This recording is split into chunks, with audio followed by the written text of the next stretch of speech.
ulang kok. Jadi misalnya kalau misalnya EPS naik gitu kan, otomatis kan fair value-nya akan berubah, Pak. Iya. Kan gitu ya? Iya. Kalau fair value berubah, mungkin dari yang harusnya saya jual, beli di 500 harusnya dijual di 1000, oh karena EPS-nya naik, bisa nih 1200, 1500, kayak gitu, Pak.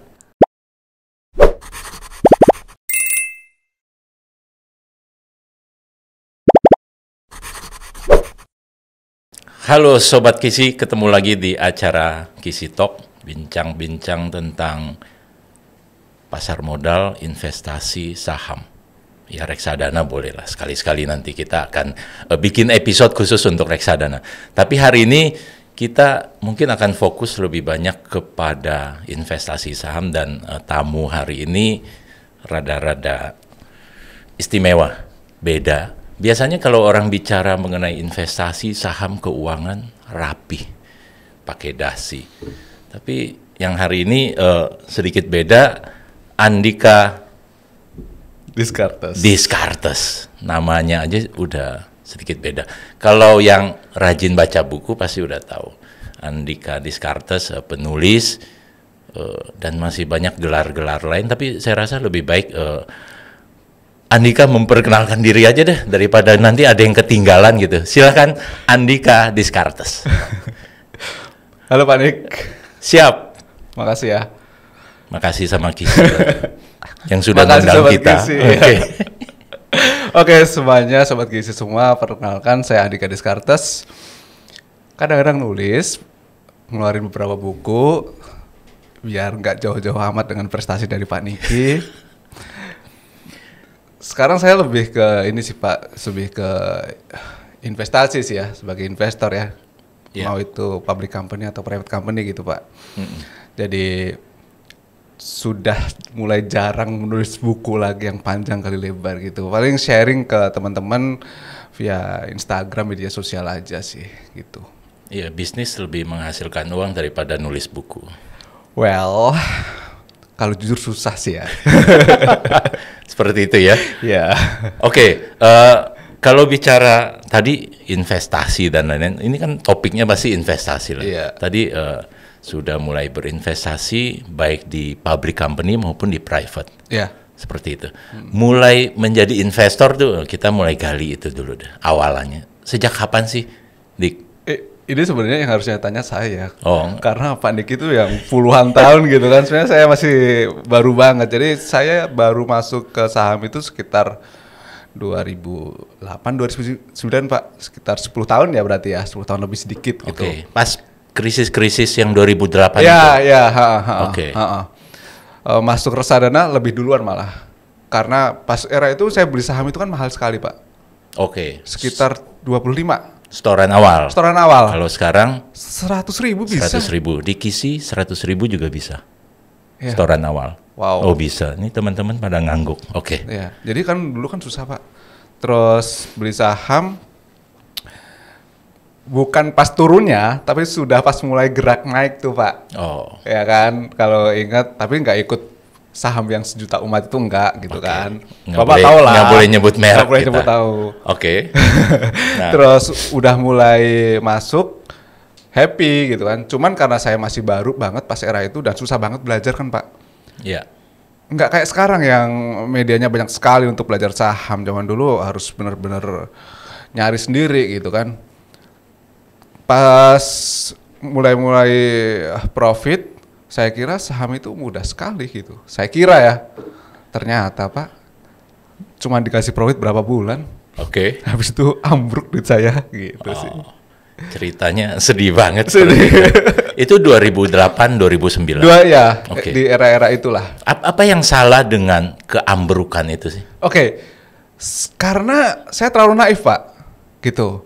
Terlalu naif bahwa semua yang ada di buku itu bisa langsung teraplikasikan. Baca buku? Baca Pak. Oh. Baca buku. Nggak usah sebut nggak usah. Judulnya kan? Nggak usah. Nah terus kan kita sebagai investor kan belajar PE, PBV, ROI, ROE, bla bla bla sebagian gitu ya. Iya. Nah kesalahan saya dulu adalah sebagai investor hanya tahu rasio. Wah itu salah banget. tahu rasio dan itu salah. Salah. Nah, salahnya di mana? Karena sebelum memahami soal rasio, kita sebagai investor harus tahu bisnis. Oke. Gitu.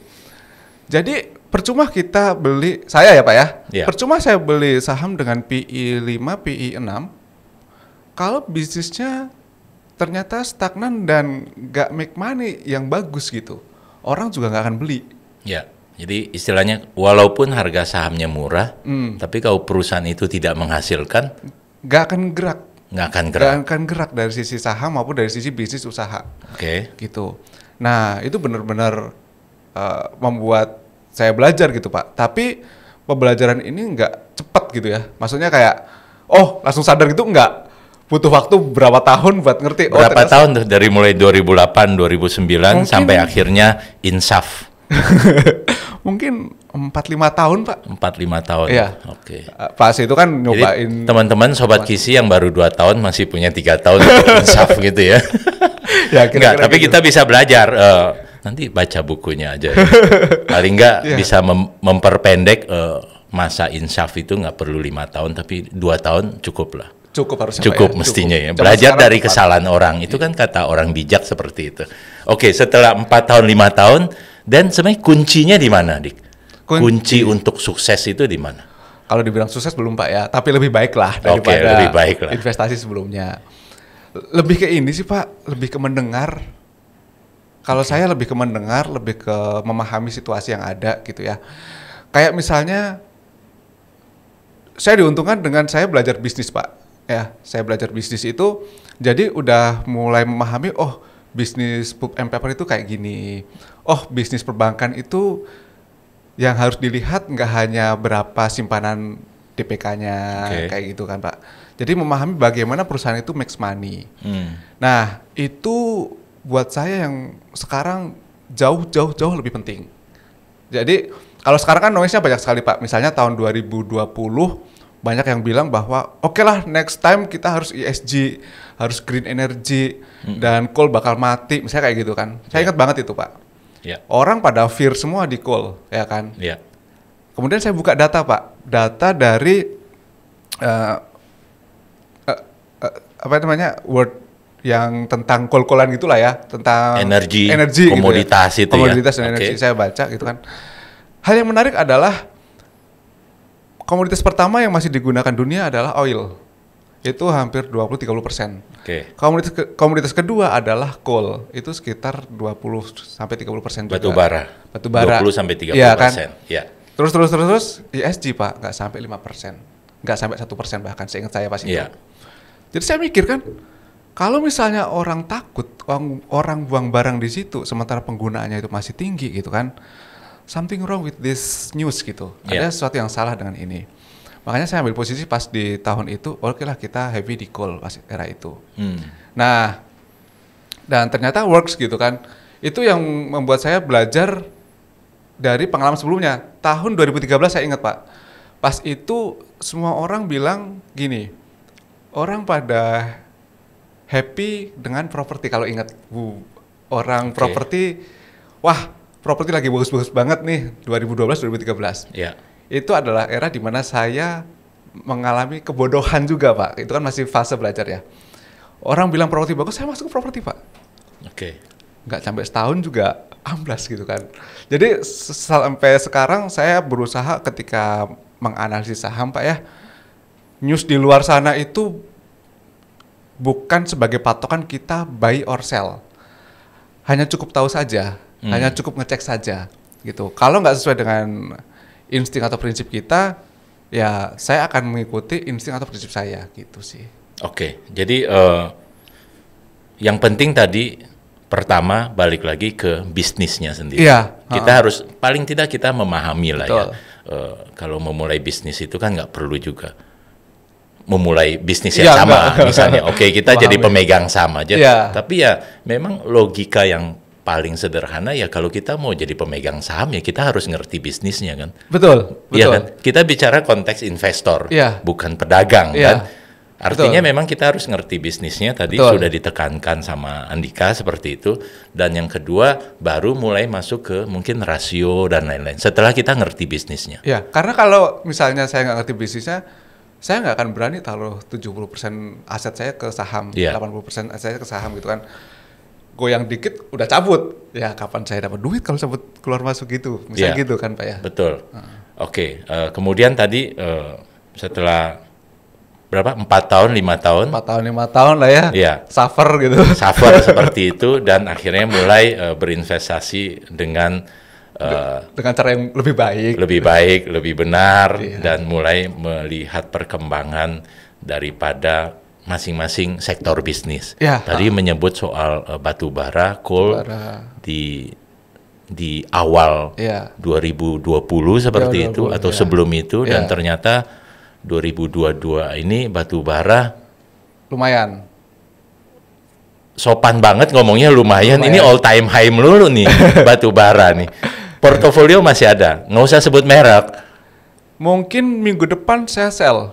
Setelah untung berapa ratus persen? Ya lumayan Pak, nggak enak Pak. Oh, tapi pasti ratusan persen, bukan puluhan persen. Seorang Andika Descartes ini sebenarnya seorang investor jangka panjang atau trader atau investor yang jenis apa sih sebenarnya? Saya investor lebih tepatnya Pak ya, karena menurut saya suka dividen. Saya suka dividen juga Pak. Saya juga suka. Ya. Sepanjang dividennya itu dari perusahaan yang memang reasonable untuk dibeli, gitu ya Pak ya. Kalau dibilang jangka panjang sampai 5 tahun, 10 tahun, enggak sih. Enggak sepanjang itu. Karena menurut saya, sekarang itu mau beggar itu nggak perlu 5 tahun juga gitu. Untuk kondisi sekarang ya, nggak tahu tahun 2023, 2024 apakah situasi akan berubah atau tidak gitu Pak ya. Jadi kayak misalnya 1,5 tahun, 2 tahun, kalau sudah beberapa ratus persen ya kita lepas sih Pak, biasanya gitu. Setahun, 2 tahun, 100-200% lepas. Ya, setidaknya sih gitu. Karena saya takut gini Pak, ketika perusahaan itu sudah naik banyak ya, nanti ada orang yang benar-benar kaya terus masuk gitu ya. Terus itu kan mengganggu cara saya gitu Pak ya. Seperti saya kan kecil, jadi saya menghindari aja gitu Pak. Tapi 100-200% cukup lah. Ya, secukupnya Pak. Secukupnya sih. 100-200% secukupnya. Itu lebih dari cukup. Dan itu mungkin pengertian beggar juga seperti itu. Jadi beggar tidak mesti 5 tahun, 10 tahun. Ada target. Men-set target nggak sih? Sampai di return berapa Andika akan jual? Seharusnya Pak ya. Bukan kewajiban semua saham saya harus seperti itu, tapi seharusnya Pak ya, di saham saya itu minimal 100%. 100%? Karena saya pakai MOS sekitar 40-50%. MOS itu margin of safety. Jadi pada saat masuk, memperhitungkan margin of safety-nya itu 40-50%. Jadi once dia mencapai 100%, katakan seperti itu, berarti 2 kali lipat ya tadi 100% untungnya. Betul, tapi itu kan bisa di-adjust Pak. Misalnya ketika EPS naik, itu saya ngomong teknis sedikit nggak apa-apa kali ya? Nggak apa-apa, nanti ini bisa diulang-ulang kok. Jadi misalnya kalau misalnya EPS naik gitu kan, otomatis kan fair value-nya akan berubah Pak, kan gitu ya? Kalau fair value berubah, mungkin dari yang harusnya saya jual, beli di 500 harusnya dijual di 1.000, karena IPS-nya naik, bisa nih 1.200, 1.500, gitu Pak. Jadi gitu. Mungkin sederhana lah seperti itu. Sederhana sekali. Sebenarnya sederhana ya. Iya. Dan menghasilkan yang penting. Iya, karena saya bukan orang pinter Pak. Jadi caranya sederhana aja. Suka merendah kalau begini. Tadi saya sebelum kita bicara yang lebih global, lebih makro, saya mau satu hal tadi di awal sekali Andika mengatakan bahwa sekarang aktif atau berbisnis baik di perusahaan yang sudah go public sebagai pemegang saham, beli sahamnya, dan juga di private. Mulainya yang mana duluan? Jadi investor saham dulu, cuan 100-200%, punya duit lebih, mulai investasi di real business atau seperti apa? Nah ini Pak. Bagi-bagi dong. Ini juga cerita rahasianya. Yang sungguh. Ini banyak drama. Maaf teman-teman agak kita break sebentar. Jadi misalnya tahan dulu emosinya. Jadi kan tadi saya cerita Pak, kita masuk ke saham Pak ya. Iya. Masuk ke saham, boncos nih. Boncos. Boncos. 4 tahun pertama, 5 tahun pertama boncos. Terus di masa-masa keboncosan ini saya juga harus cari duit kan Pak. Jadi mulailah bisnis gitu. Oke. Mulai bisnis. Ya bisnis awal saya bikinin jasa website pas itu, jual martabak dan lain sebagainya gitu ya. Oh, pernah jual martabak? Pernah Pak. Oh iya, ada martabak Descartes itu loh. Iya, cuma 2 bulan Pak. Habis itu gerobaknya dibawa maling. Beneran ini? Beneran. Oke. Di Mampang. Oke. Jadi ada lampu merah Mampang dulu gitu kan. Saya jual martabak di situ. Nah, terus beneran ketawa semua. Jadi pas dagang gitu saya belajar bisnis. Terus kalau dibilang apakah cuan dari saham? Nggak ada cuan dari saham, Pak. Nggak ada cuan dari saham pas awal-awal, nggak ada. Okay. Jadi saya bisnis sambil bisnis. Setelah bisnis ternyata duit yang paling besar masuk di awal-awal itu dari bisnis. Gitu. Okay. Nah, tapi ya besarnya era itu berapa sih? Nggak banyak juga gitu, Pak. Terus diputerin ke saham terbuka gitu kan, TBK, beli saham gitu. Oh, okay. Dari real bisnis, cuannya beliin saham. Saham. Terus saya bikin konsultan juga gitu kan di tahun 2015. Konsultasi soal martabak, bukan? Bukan, Pak. Konsultasi bisnis gitu. Bisnis martabak. Bukan. Salah satunya iya sih. Nah, dari situ kemudian nambah-nambah capital di saham publik. Terus ternyata yang untuk private ini baru mulai banyak di tahun-tahun 2000. Pandemi sih, Pak. Baru mulai banyak yang private gitu. Berarti baru beberapa 2 tahun terakhir. 2 tahun terakhir paling banyak saya akuisisi perusahaan kecil gitu. Oke. Dan cuannya selalu dibelikan saham? Enggak, kalau itu udah beda. Oh, itu beda. Udah beda. Dari saham, cuan dari saham yang tadi 50, 100%, 200% itu buat apa? Enggak buat apa-apa. Lipetin di saham lagi atau masuk ke real business? Saham dong. Saya nggak pernah ambil. Jadi dibedakan duit untuk real business dan duit untuk jadi, saham. Iya, jadi ketika di saham itu kan duit saya pribadi ya, nggak pernah saya ambil gitu kan, duit di saham-saham publik gitu. Iya. Sementara yang di private ini, real business ini, saya pakai grup Pak. Jadi ada satu company yang menjadi holdingnya gitu, holding kecil-kecilan lah Pak.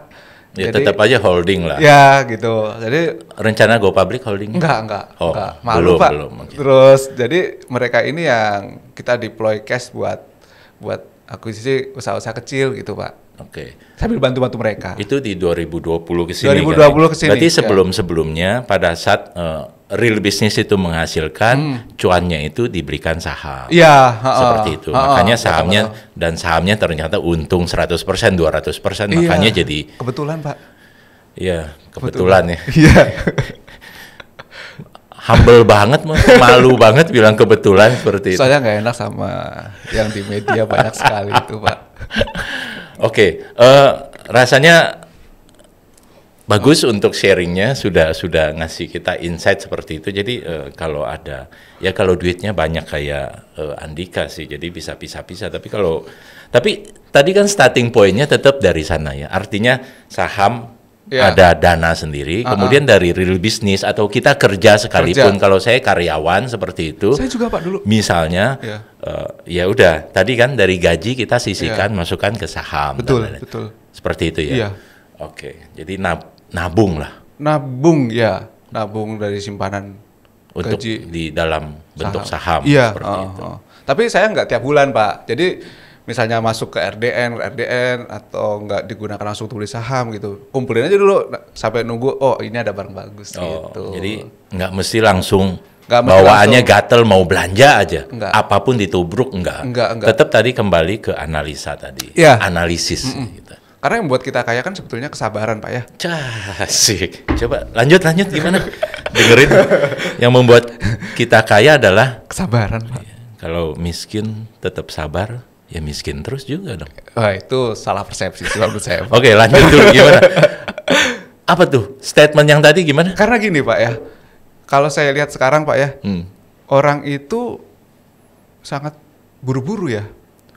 Entah itu apapun ya, mau itu bisnis, mau itu saham, investasi, buru-buru semua gitu kan. Padahal mostly yang buru-buru itu pasti bangkrut. Oke. Gitu Pak.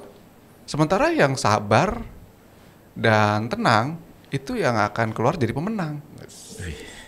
Ini nanti tambahin musik-musik yang agak Oh iya. gimana gitu ya nanti waktu dieditnya. Oke, ini saya loncat ke yang tetangga. Artinya kita bicara tadi kan Andika udah cerita soal rahasia dia sampai ke filosofi sabar itu bikin kaya, gitu kan ya? Iya, Oke, nah kita bicara fenomena. Baik Pak. 2 tahun terakhir, ya tetap masih valid. 2 tahun terakhir tambahan jumlah investor sebenarnya nggak hanya di Indonesia, di seluruh dunia. Tapi kita bicara di Indonesia aja dah. Tambahan jumlah investor, terutama investor milenial yang muda-muda seperti itu ternyata membludak banget. Iya. Ini sedikit banyak pasti ada kaitan sama soal sabar, buru-buru, cepet kaya atau bisa kaya beneran dan lain-lain. Fenomena yang seperti itu, dan satu hal lagi saya tambahkan bahwa ternyata pertengahan tahun ini 2022 ternyata mulai melambat. Setelah tahun lalu sedemikian kencang euforianya, kok senyum-senyum kayaknya tahu sesuatu mengenai itu. Enggak. Silakan Bang Andika. Sebetulnya itu kan sudah terprediksi Pak ya. Kalau perlambatan itu kenapa? Karena kan saya juga pernah mengalami Pak gitu kan. Awal-awal masuk happy, habis itu dihajar sama fakta yang nyata gitu kan. Dan investor itu sebetulnya pinter itu nomor 2. Yang pertama kan tadi sabar, itu mental. Asik. Kan gitu kan. Banyak banget nih kata-kata bijaknya hari ini. Pinter nomor 2. Yang nomor 1 itu mental. Mental. Ya kan. Nah, sabar itu salah satu mental model. Ya. Kan gitu ya Pak ya. Ya. Itu yang membuat investor bisa bertahan. Kayak misalnya Warren Buffett itu kan juga baru super kaya usia 50 ke atas ya. Padahal mulai investasi usia 11 tahun gitu kan. Iya, nunggu sekian puluh tahun. Iya, baru, masuk ke jajaran bilioner itu setelah after 50. Ya, kan jadi gitu. Sobat Kisi yang masih di bawah 50 sabar. Sabar aja. Sabar aja. Ini udah 50 lebih berarti. Makanya udah kaya. 1000 tahun, Pak. 1000 tahun. Nah, kalau terkait dengan sekarang jumlah investor muda gitu ya. Yang banyak, menurut saya ada 2 hal Pak, pas tahun 2020 itu. Karena banyak yang ter-PHK dan cari alternatif gitu ya. Oke. Yang kedua adalah, mohon maaf nih, tetapi pengaruh medsos itu juga nggak semuanya baik, ada yang buruk juga gitu kan. Banyak. Ya, gitu. Membuat orang suka dan mau berinvestasi, namun kurang literasinya. Ya. Itu yang terjadi di pasar modal tahun 2020. Ya. Gitu, literasinya masih kurang dan kebanyakan kan, cuan sekian ratus %, sekian puluh % gitu ya. Di media itu banyak sekali. Pola pikir pada saat masuk menjadi investor kelihatannya mudah dan harus cuan sekian gitu. Ya, dan itu salah. Salah. Karena kalau kita bicara real business ya, misalnya saya jualan gitu ya, bisa menghasilkan profit sebesar itu dalam waktu setahun, itu sebetulnya cukup susah di real business gitu. Iya. Kan saya tanya ke beberapa entrepreneur gitu ya. Nah, balik lagi ke masalah investor tadi, ketika ekspektasi mereka yang tinggi di awal tidak terpenuhi, kemungkinan kan teman-teman investor yang baru ini akan mulai, ntar dulu deh, beli sahamnya nanti lagi aja deh, sekarang gua kerja aja deh. Ada sedikit rasa kapok. Ada sedikit rasa itu, saya yakin. Apalagi sahamnya saham yang nggak benar misalnya. Betul. Tambah kapok lagi. Kapok. Trauma malah. Iya. Sangat mungkin kan itu terjadi gitu. Sehingga kalau dibilang ada perlambatan, menurut saya wajar saja, itu alamiah. At the end of the day akan terlihat siapa yang memang punya mental model investor. Saya segitu sih Pak. Oke, jadi kalau tadi kembali ke ada masa pembelajaran. 4 tahun, 5 tahun, kalau 2020 itu euforia investor baru masuk, ya kita bicara investor yang sesungguhnya adalah yang bisa bertahan sampai 2024. Ya kira-kira gitu kan ya. Kenapa 24 Pak? Ya tadi 4 tahun maksud saya, nggak ada hubungan sama di luaran sana. Oke. Jadi walaupun itu tidak jadi satu pakem pastilah, ya kan. Tapi memang saya rasa akan selalu terjadi fenomena di mana pada saat investor baru masuk seperti tadi Andika ataupun saya ataupun yang lain-lain, ada masa-masa pembelajaran, tinggal seberapa kuat bisa bertahan atau seberapa lama akhirnya sadar bahwa jalan kita itu salah misalnya di awal, ya kan. Nah 2020-2021 tambahan investor baru ini mudah-mudahan mereka punya waktu yang lebih singkat untuk sadar. Betul. Sepanjang mereka menemukan mentor yang tepat, itu akan mengakselerasi pembelajaran mereka sih Pak. Menurut saya sih gitu. Mentor yang tepat itu dapat dari mana? Tidak semua kan punya suhu seperti panutan seperti Andika gitu loh. Tadi kita bicara noise yang ada di pasar modal, di noise yang ada di media sosial itu sedemikian kencang, ya kan? Kadang-kadang noise-nya itu lebih kencang daripada yang aliran-aliran putih kayak Andika seperti ini. Waduh, ya memang kalau mencari mentor lumayan tricky Pak ya. Tapi sekarang kan eranya kita bisa lakukan background check secara sendiri-sendiri itu bisa. Misalnya sederhana saja. Kalau di media sosial misalnya, oh kayaknya orang ini bisa saham, kita cek aja misalnya si X gitu ya, dia pernah nggak sih ngepom-pom saham nggak jelas, dia pernah ada hasilnya nggak sih, dia pernah ngomong berstatement apa sih di YouTube, di podcast kayak sekarang gitu kan. Kan kualitas seseorang bisa terlihat dari apa yang dia sampaikan gitu kan. Menurut saya sih gitu Pak ya. Ya kalau Pak Niki orang udah tahu lah, punya background yang bagus kan. Amin. Iya dong. Kan nggak mungkin gitu kan. Ya nggak bisa pom-pom saham juga, saya nggak ngerti soalnya. Gitu. Jadi hal-hal itu seharusnya bisa mempermudah teman-teman sahabat Kisi untuk memilih mentor yang tepat gitu. Kalau dulu saya tidak punya mentor Pak. Mentor saya ya buku akunting di kampus sama cari buku di luar sana. Di mana saya harus seleksi lagi buku mana yang sesuai dengan style saya. Kenapa? Karena tidak semua buku itu berguna sebetulnya menurut saya Pak ya. Karena buku itu kan ejawantah dari pemikiran seorang. Kalau kita salah mengambil buku, maka statement yang ada di buku tersebut akan merusak cara kita berpikir. Menurut saya segitu Pak. Jadi saya cukup berhati-hati untuk memilih buku yang saya baca. Gitu sih. Jadi kalau kita bicara tadi noise yang tipsnya jelas bahwa kita bisa cek background-nya. Cek ya kan gampang ya, lihat dari history, dari tayangan-tayangan si A, si B, si C seperti apa, ada konteks-konteks yang negatif atau tidak. Walaupun sebenarnya kadang-kadang kita tahu bahwa itu mungkin negatif. Tapi keinginan untuk cuan cepat kadang-kadang akhirnya ya mungkin berbelok jadi spekulatif seperti itu. Mencari uang mudah dan cepat dan gampang dari pasar seolah-olah ya bisa gitu ya. Bisa gitu loh. Ya itu berarti orang tersebut mau melawan hukum alam. Apalagi nih hukum alam. Ya karena hukum alam itu nggak akan ngasih sesuatu dengan mudah. Ya kan? Zaman dulu orang mau makan aja harus memperuncing batu buat jadi pisau. Kan gitu Pak. Di manusia purba, saya belajar sejarah dulu Pak. Jadi agak tahu dikit gitu.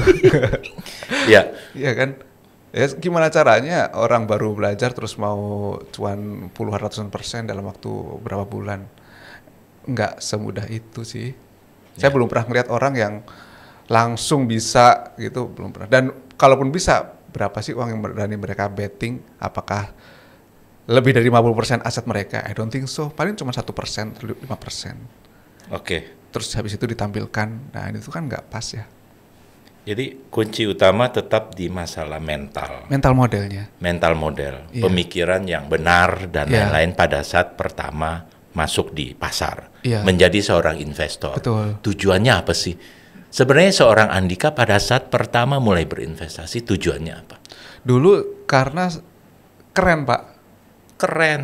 Jadi dulu itu saham itu tidak dilirik sama sekali pas era saya Pak ya. Kalau pas era Pak Niki jelas pasti lebih nggak dilirik. Lebih tua lagi. Jadi dulu saya PNS Pak.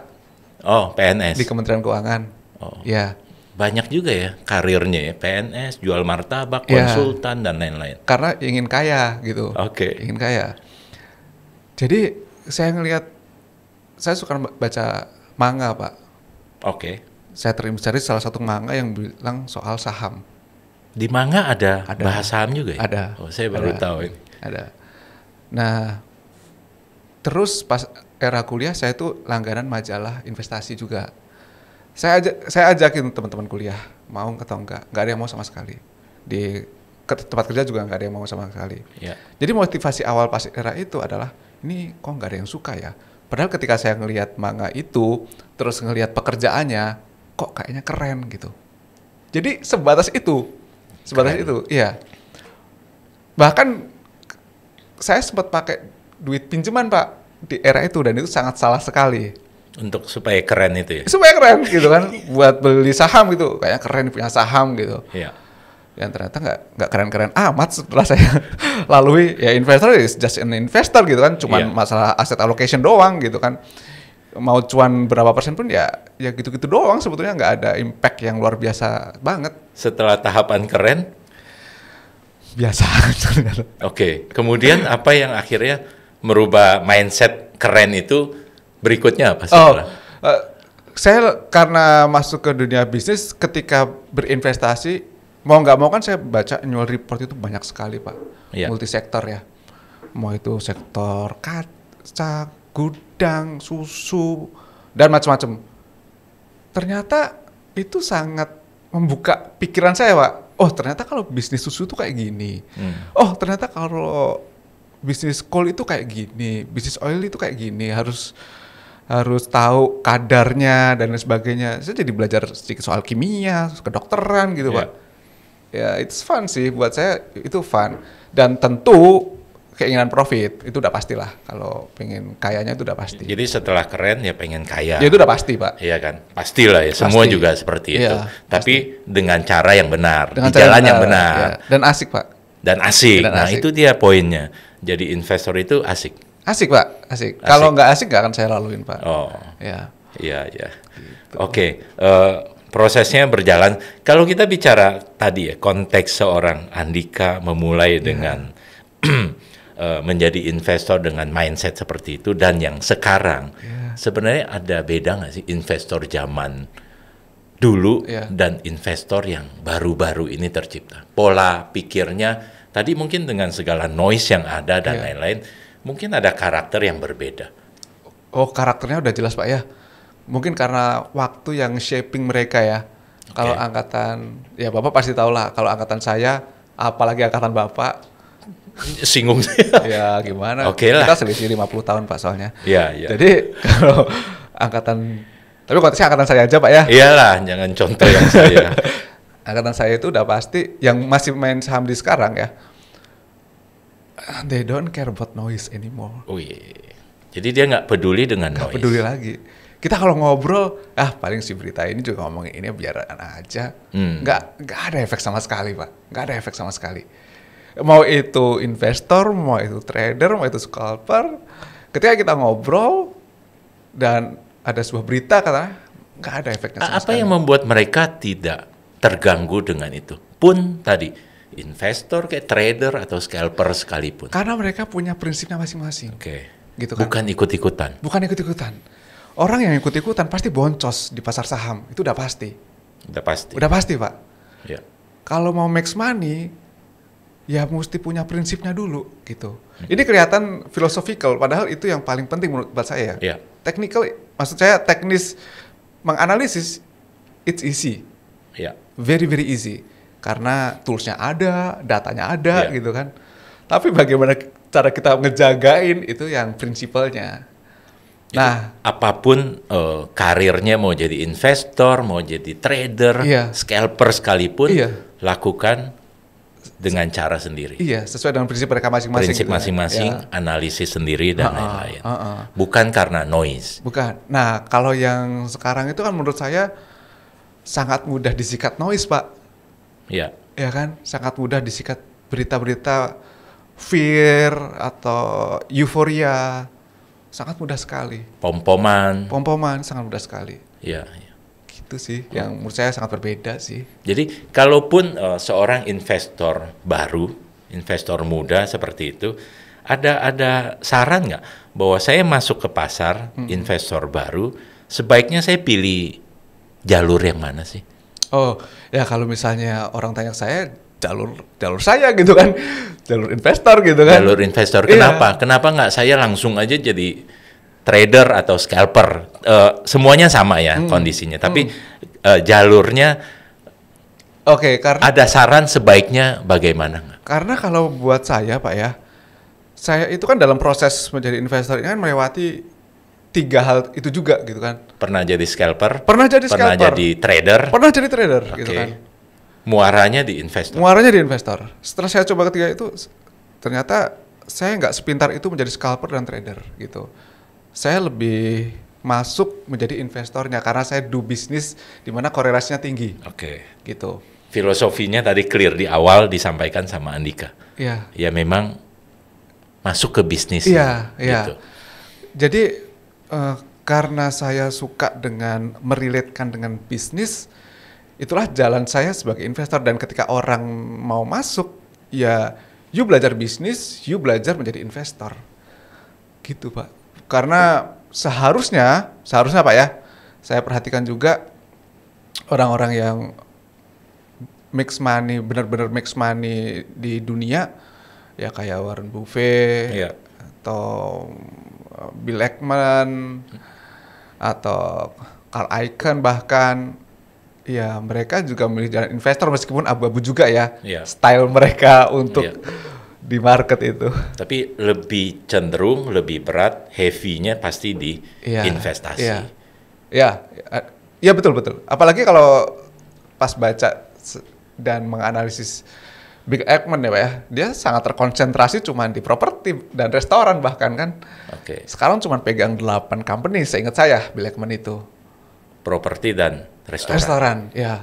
Dan artinya meskipun debatable ya Pak ya, Iya. ada orang yang bilang bahwa Bill Ackman itu bukan investor yang baik karena terlalu banyak squeeze market misalnya kayak gitu. Buat saya, dia punya prinsip sih. Dia punya prinsip, nggak jauh-jauh dari circle of competence yang karena sekali dia keluar dari circle of competence-nya ketika dia betting di Herbalife dan kalah gitu kan. Dan dia menyadari kesalahan itu. Jadi menurut saya dia bisa jadi salah satu contoh yang baik sih buat Punya investor. idola nggak sih Andika? Idola investor dunia yang jadi acuan, jadi panduan. Iya, sebenarnya GC sih, cuma saya suka caranya Bill Ackman sebetulnya. Bill Ackman tadi Iya. ya. Oh, jadi portofolionya punya properti kayaknya. Enggak sih, Oh. karena nggak bisa disebut Pak. Oh, iya nggak usah sebut merek. Nggak ada Tapi properti. cara dia Cara dia, ya. berinvestasi, melihat konteks investasi seperti apa, mungkin itu. Ya, Seorang Warren Buffett, Warren Buffett adalah orang kedua yang saya pelajari cara investasinya. Orang pertama adalah George Soros. George Soros. Padahal George Soros itu Ya, George Soros itu bukan- identik dengan spekulan. Betul. Oke. Karena balik lagi ke cerita berpuluh tahun lalu Pak ya, Iya. nyari buku investasi susah. Oke. Buku pertama di toko buku yang ada tulisan investasinya adalah biografi George Soros. Karena saya nggak kenal Warren Buffett pas era itu. Jadi saya baca buku itu. Nah, setelah itu baru ngerti, oh ternyata ada orang bernama Warren Buffett gitu. Oh. Terus seiring berjalannya waktu, saya tertarik banget dengan perkelahian di Herbalife. Terus nemu Carl Icahn sama Bill Ackman. Iya. Saya pelajari Bill Ackman, ya orang keren menurut saya gitu sih. Meskipun nggak sekaya Warren Buffett ya, cuman style dia menurut saya keren gitu. Active investornya. Itu saya aplikasikan sih di private saya Pak. Di private. Oke. Kalau yang di pasar modal tetap applied juga. Di saham applied juga. Nggak terlalu sih. Nggak terlalu. Oh, itu Karena harus untuk yang aktif kan? itu untuk yang real Iya. business itu ya. Yang di pasar modal tadi mungkin George Soros. Pasar modal Warren Buffett. Oh, Warren Buffett. Heeh. Dan punya gaya sendiri. Gaya kan. sendiri, ya. Tinggal di-adjust saja seperti Di-adjust, itu. ya. Karena duit nggak sebanyak Nggak sebanyak itu. Warren Buffett juga Nggak kan, sebanyak. seperti itu. Iya, iya. Kalau George Soros nggak mungkin Pak kita aplikasikan di saya nggak mungkin sih George Soros sih Oh. karena dia kan very ini ya stylenya very well connected ya. Oke. Style cara dia invest gitu ya. Iya, iya. Tapi kalau sekelas Warren Buffett sekalipun stylenya bisa kita apply. Karena kadang-kadang Iya. di luaran itu suka mengatakan, ya dia kan duitnya banyak, belum tentu apply dengan kita yang iya. retail seperti itu. Menurut What do saya you bisa. think? Bisa. Menurut saya bisa. Karena mostly investment principle saya yang di pasar modal ya ngikut dari Warren Buffett sih. Oke. Kayak yang tadi kita obrolin soal call tadi, Pak. Iya. Itu kan saya ambil salah satu dari prinsipnya Warren Buffett. Oh, Be fearful when bla bla bla gitu. oh, Gitu, dan Pak. akhirnya Iya. cuan. Ya, syukurnya gitu. Dikit-dikit. Pada akhirnya kalau kita perhatikan Warren Buffett sendiri seperti itu, angka-angka, formula dan lain-lain dari dia satu hal, tapi justru banyak quotes dari dia yang sebenarnya yang mendunia.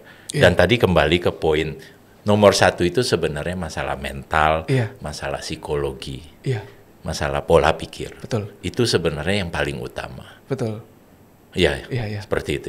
Oke, di luar soal itu, sebenarnya hal-hal investasi, saya sering ngintip IG-nya Andika Diskartes dan ajarannya nggak melulu soal hanya saham, Iya. iya kan? Iya. Sebenarnya Bukan apa sih ajaran apa yang mau disampaikan bahwa orang jangan hanya selalu mikir investasi saham, reksadana misalnya ataupun hal-hal lain.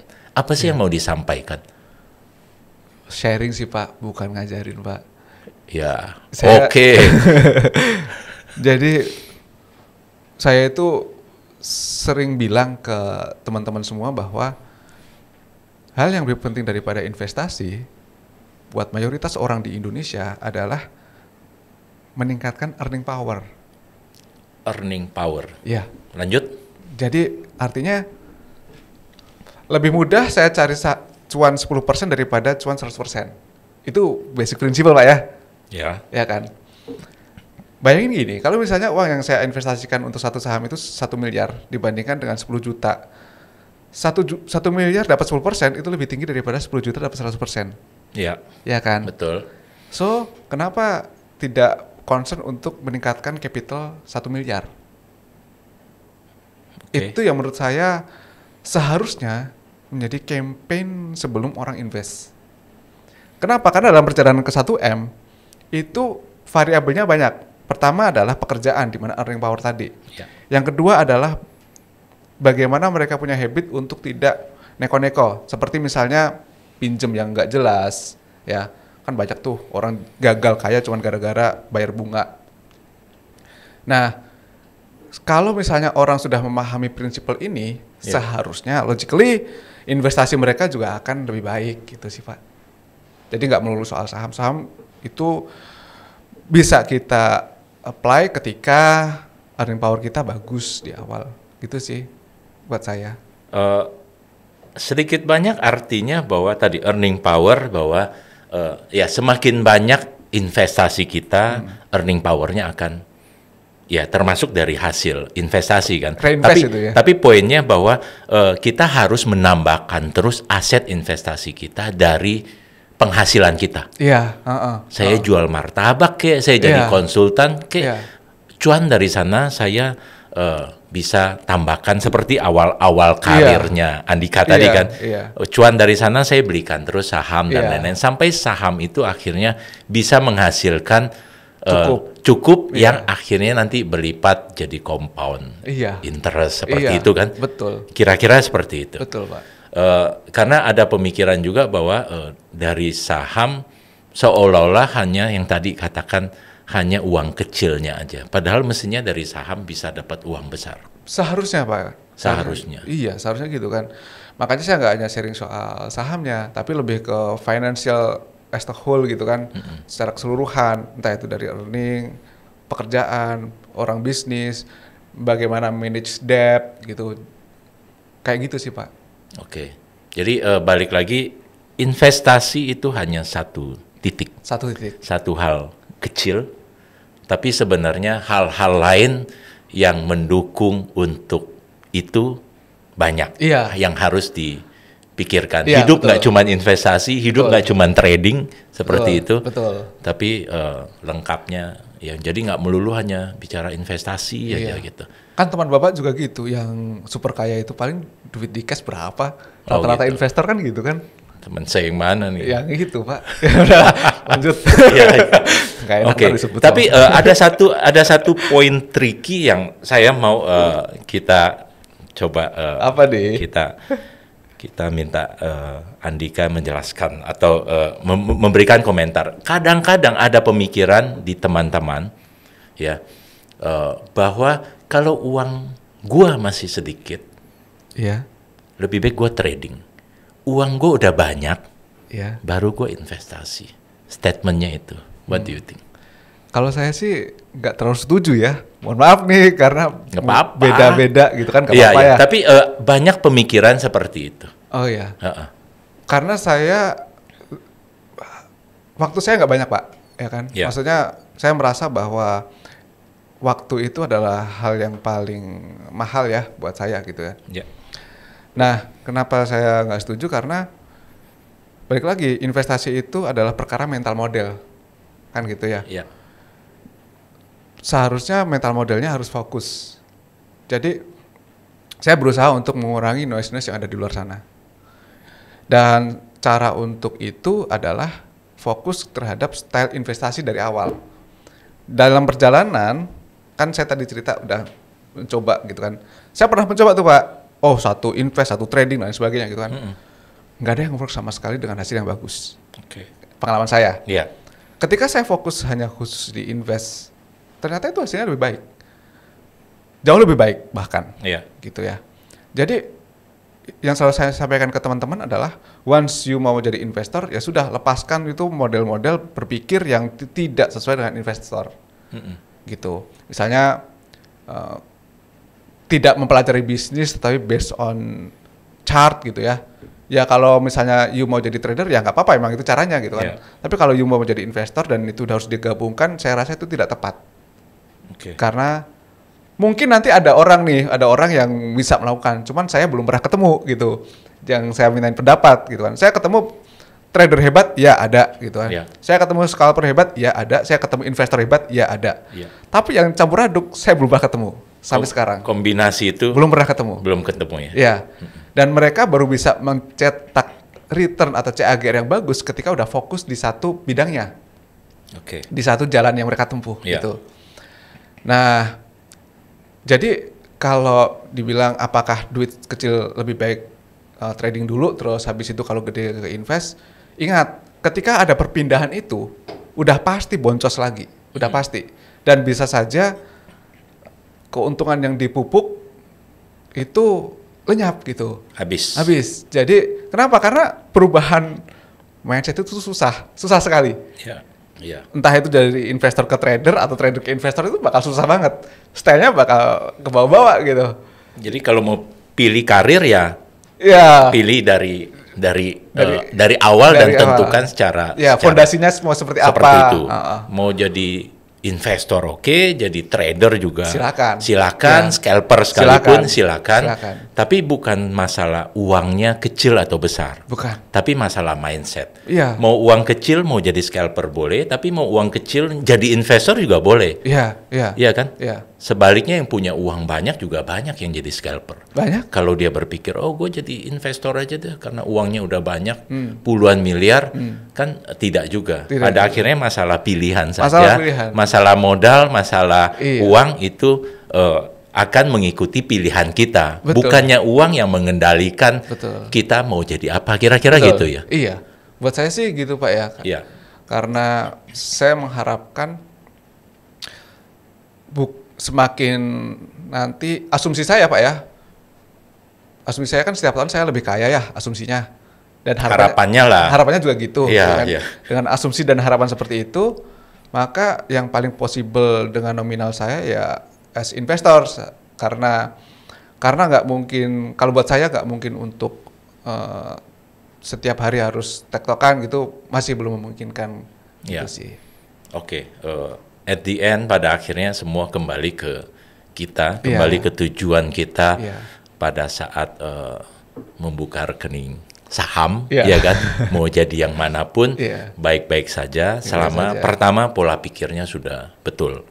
Kedua ya ditambah dengan kemampuan untuk analisis, Iya. termasuk untuk lihat garis, scalping sekalipun dan lain-lain, tapi semuanya kembali ke pola pikir. Iya. Rasanya banyak banget yang di-sharing ilmunya, dan akhirnya tadi mungkin satu saat tidak hanya lagi jadi investor di saham, tapi bisa punya bisnis lebih dari 10 kecil-kecil tapi segera Kecil, Pak. go public. Ya, Nanti kita tunggu go publicnya mungkin. kayaknya sih enggak sih, Pak. Ada rencana kembali ke bisnis martabak? Enggak sih. Enggak, Pak. Andika Diskartes, ada yang mau disampaikan? Rasanya ini pembicaraan yang panjang lebar, Oh, iya ya? tapi mungkin sudah lama. Oke. Ada yang mau disampaikan untuk kita para sobat Kisi, untuk membekali kita dengan segala pengalaman jatuh bangun seperti itu, dan tadi pola pikir dan lain-lain. Oke. Yang pertama, bersyukurlah karena kalian sempat ditemani oleh Bapak Nicky Hogan ya. Beliau senior saya. Terus yang kedua adalah buat teman-teman semua yang mau menjadi investor, you pasti gagal. You pasti gagal di tahun-tahun pertama, kedua, ketiga, dan seterusnya. Tapi investor itu bukan tentang awal, tapi tentang bagaimana mengakhirinya. Itu sih, Pak. Dalam banget. Jadi bukan masalah awal, tapi masalah bagaimana mengakhirinya, Iya. bagaimana ujungnya. Bagaimana Sebenarnya ujungnya. seperti itu. Ya. Oke, singkat padat tapi langsung menohok seperti itu. Oke, terima kasih. Terima kasih, Pak Diki. Andika sudah sharing banyak, sudah kasih pencerahan. Sekali lagi, kalau sampai seorang investor punya rambut gondrong seperti itu, berarti kita bayangkan sudah enaknya hidup dia. Boleh piara rambut panjang, topi koboynya kebetulan nggak dipakai, tapi tadi dia pakai topi koboy, datang ke sini diantar pakai supir dan lain-lain. Seorang investor loh. Tadi saya intip dia, saya lihat dari awal dia turun dari mobil dan lain-lain. Sobat Kisi, demikian Kisi Talk hari ini. Sekali lagi terima kasih, Terima kasih, Pak Andika. Diki. Kita ketemu lagi di episode berikutnya. Jangan lupa untuk selalu likes, komen, subscribe Kisi Talk. Terima kasih.